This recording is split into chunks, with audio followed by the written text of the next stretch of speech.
ही जेके ताज़ा किताब आहिनि जेके सिंधी ॿोली जे बाख़्तियार इदारे जे पारां पधिरा कया विया आहिनि उन्हनि जे महूरत जे लाइ मां गुज़ारिश कंदुसि पंहिंजे मजलिस सदारत खे, पंहिंजे प्रेसिडियम खे त हू हिननि किताबनि जो महूरत कनि। मां उन्हनि किताबनि जो विचूर तव्हांखे ॿुधाईंदो हलां। ख़वातीन हज़रात, डॉक्टर ग़ुलाम अली अलाना साहिब जो किताब सिंधी ॿोलीअ जो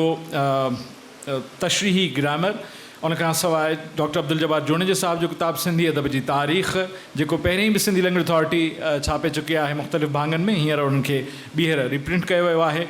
मीर मोहम्मद सोलंकीअ जो तर्जुमो कयल किताब Sindh land revenue act 1967, Musawir Hussain जी तरतीब ॾिनल इस्तिलाहनि जी लुग़त ऐं उन सां गॾोगॾु हिकिड़ो एब्स्ट्रैक्ट बुक आहे ऐं तहक़ीक़ी जर्नल सिंधी ॿोलीअ जो ताज़ो शुमारो ऐं सिंधी ॿोली जे बाख़्तियार इदारे जे एक्टिविटीज़ जेके उन जूं सरगर्मियूं आहिनि उन्हनि ते ॿधल जेको ख़बरनामो आहे, बुलेटिन आहे, उहो बि असांजी किताबनि में शामिल आहे। मां गुज़ारिश कंदुसि डॉक्टर ताहा समेत,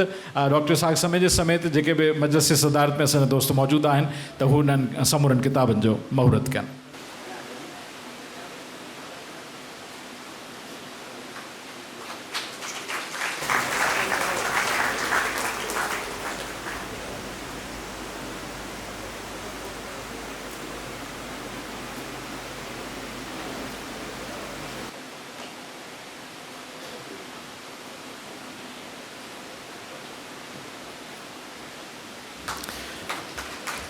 हिकु दफ़ो ॿीहर ॿुधाईंदुसि सिंधी ॿोली जो तशरीही grammar by doctor Ghulam Ali Allana, Sindhi अदब जी तारीख़।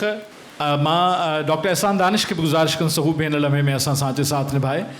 सिंधी अदब जी तारीख़ doctor Abdul Jabbar Junejo, Sindh land revenue act 1967 उन जो तर्जुमो मीर मोहम्मद सोलंकी साहिब जो कयल, इस्तिलाहनि जी लुग़त